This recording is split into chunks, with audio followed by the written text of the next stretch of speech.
Oh, hi, thanks for checking in. I'm still a piece of garbage.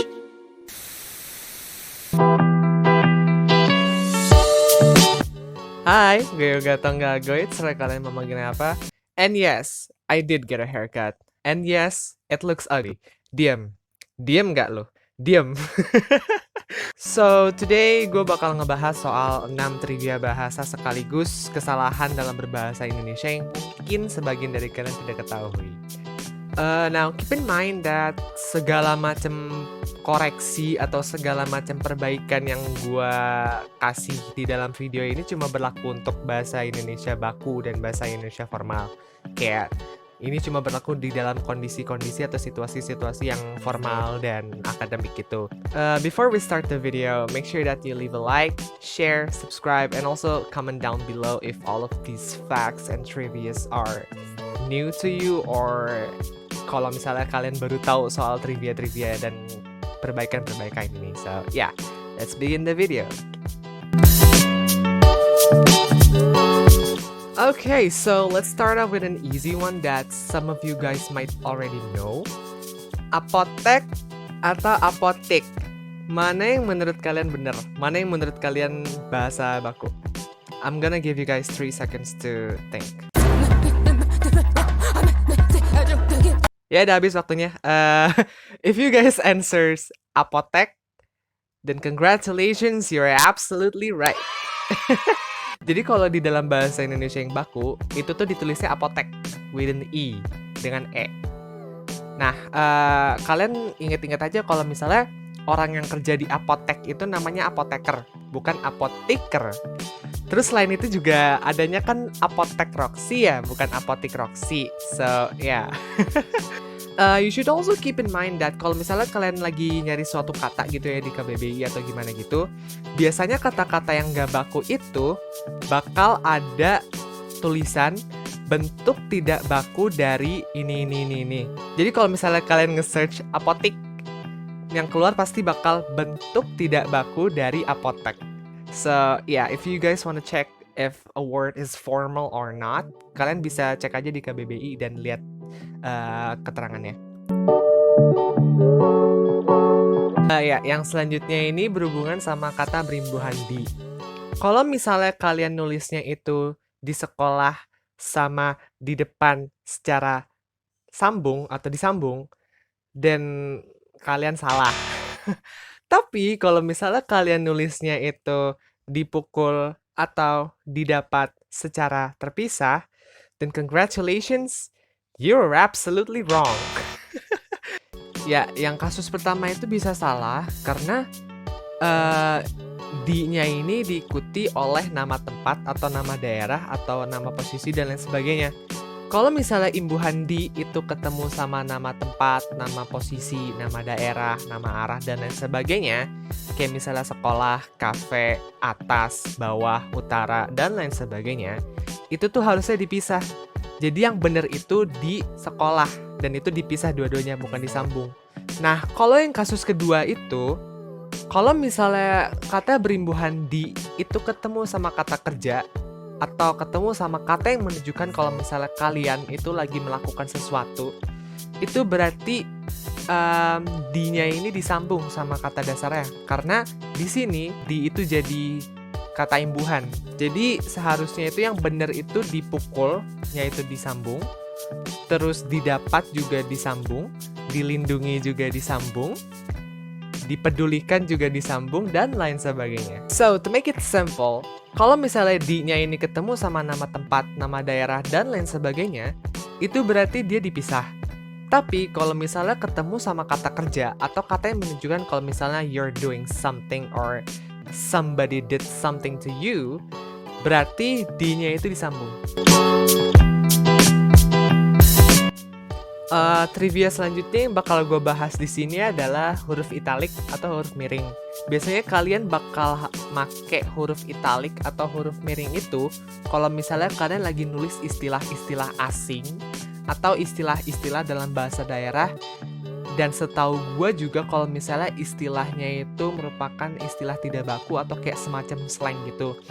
Terus kalau misalnya kalian mau nulis judul buku, itu tuh biasanya pakai huruf miring juga. Jadi kalau misalnya kalian lagi ngetik nih judul buku, misalnya Layar Terkembang, terus Siti Nurbaya, atau Bumi Manusia, Dilan, dan lain sebagainya, itu tuh semuanya harus pakai huruf miring atau huruf italik. Tapi kalau misalnya kalian nulis judul subbab atau judul salah satu cerpen atau puisi yang dimuat di dalam buku kumpulan cerpen atau puisi gitu, jadi kayak cuma satu cerpen doang, kayak bukan keseluruhan bukunya, itu tuh biasanya cuma pakai tanda kutip, jadi nggak pakai huruf italik tapi huruf pakai tanda kutip. Terus kalau yang gue lihat di Puebi Daring, ini huruf miring atau huruf italik juga digunain kalau misalnya kalian ingin mengkhususkan suatu kata. Jadi misalnya kayak lagi ujian nih ya, terus ada soal nih, itu soalnya tuh gini, manakah diantara berikut yang bukan merupakan ini. Nah, kata bukannya ini biasanya bakal ditulis miring atau ditulis italik karena dia pengen fokus di bagian bukannya gitu loh. Jadi kayak kalau misalnya mau mengkhususkan atau memfokuskan ke suatu kata, itu tuh biasanya pakai huruf italik juga. Ya, selanjutnya gue bakal ngasih tebak-tebakan ke kalian lagi. Nah, berbagai sama pelbagai. Mana yang benar dan mana yang salah? I'm gonna give you guys 3 seconds to think. Ya udah habis. Kalau misalnya kalian jawab berbagai, then you're absolutely correct.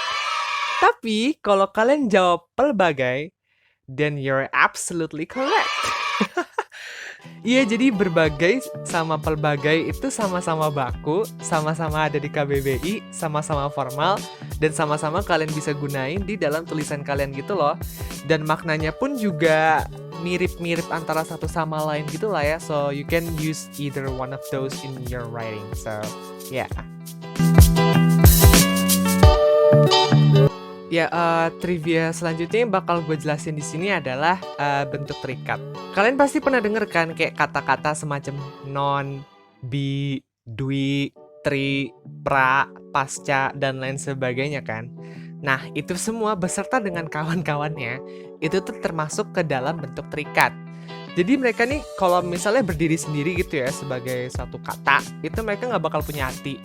Tapi kalau misalnya mereka ini disatuin sama kata lain, itu tuh bakal memberikan makna yang baru atau memberikan makna untuk si kata tersebut. Dan karena mereka ini bentuk terikat, otomatis mesti disambung dong sama kata dasarnya. Jadi kayak pasca sarjana, biseksual, aseksual, trilingual, bilingual, dan lain sebagainya, itu tuh harus disambung dan gak boleh dipisah. Tapi kalau misalnya bentuk terikat ini ketemu sama kata-kata yang mesti huruf kapital di awalnya, atau kata-kata yang merupakan singkatan atau akronim gitu, kayak misalnya nama orang, terus juga nama lembaga, dan lain sebagainya, itu tuh biasanya harus pakai tanda sambung, tanda hubung, atau yang kayak strip satu itu. Jadi misalnya kayak anti yoga, terus pro Indonesia atau pro PBB dan lain sebagainya, itu mesti ada tanda hubungnya atau yang strip satu itu. Nah, kalau trivia yang ini tuh jujur gue tuh bener-bener baru tahu karena gara-gara gue abis mainin satu game gitu kan di HP, namanya itu Criminal Case The Conspiracy. Itu tuh kayak semacam game nemuin objek hilang gitu lah, kayak find hidden object, terus juga kayak kita jadi polisi yang menyelidiki pembunuhan dan lain sebagainya gitu lah ya pokoknya intinya. Nah, di salah satu kasus, itu setahu gue kasus ke-8, itu tuh gue disuruh nemuin mouse, kayak mouse yang biasa kita gunain di dalam komputer itu loh. Tapi nama cluenya itu tetikus. Jadi tetikus dalam kurung mouse komputer gitu loh. Jadi kayak bener-bener pas gue lihat di di nama cluenya itu, gue bingung kayak, tetikus. Oh, jadi mouse itu bahasa Indonesia tetikus toh. Oh iya I see. Terus kalau according to KBBI, itu tuh tetikus itu adalah peranti periferal pada komputer yang menyerupai tikus. Gunanya antara lain untuk mengendalikan kursor. Jadi si tetikusnya ini memiliki makna yang familiar dengan gambaran mouse yang selama ini kita tahu gitu loh, yang selama ini kita gunain untuk komputer gitu loh. So, yeah, the more you know. Kalau misalnya kalian mau tahu lebih lanjut ya soal trivia-trivia bahasa kayak gini atau kayak mana bahasa yang baku dan lain sebagainya, kalian bisa aja cek di KBBI atau cek di Puebi Daring. Kalau di KBBI sendiri tuh kalian bisa download di HP kalian aplikasinya itu. Terus kalau Puebi itu biasanya gue bakal pakai Puebi Daring. Jadi kayak gue nggak usah download apa-apa, gue tinggal search aja buat Puebi Daring dan di situ kayak cukup lengkap gitu lah pokoknya dua-duanya. If you guys felt like I have some wrong information di dalam video ini, kalian bisa aja comment down below and correct me if I'm wrong. Terima kasih banyak udah nonton video gue kali ini. Mohon maaf kalau misalnya video gue banyak salahnya ataupun terlalu pendek atau gimana gitu. Terus gue punya question of the day nih untuk kalian. Kira-kira apa trivia bahasa atau apa pengetahuan bahasa yang baru-baru ini kalian ketahui atau ya, yang baru-baru ini kalian found out gitu loh. Kayak let me know in the comments down below. If you really like this video, you can give it a thumbs up. Silakan like video gue. Terus juga share ke teman-teman kalian. And also subscribe to my channel. And also comment down below kalau misalnya kalian ada sesuatu yang mau disampaikan ke gue dan lain sebagainya. And also follow my social media too. So, yeah. Terima kasih banyak udah nonton video gue kali ini. I'll see you guys whenever I can see you guys again or whenever I want to see you guys again. Dadah!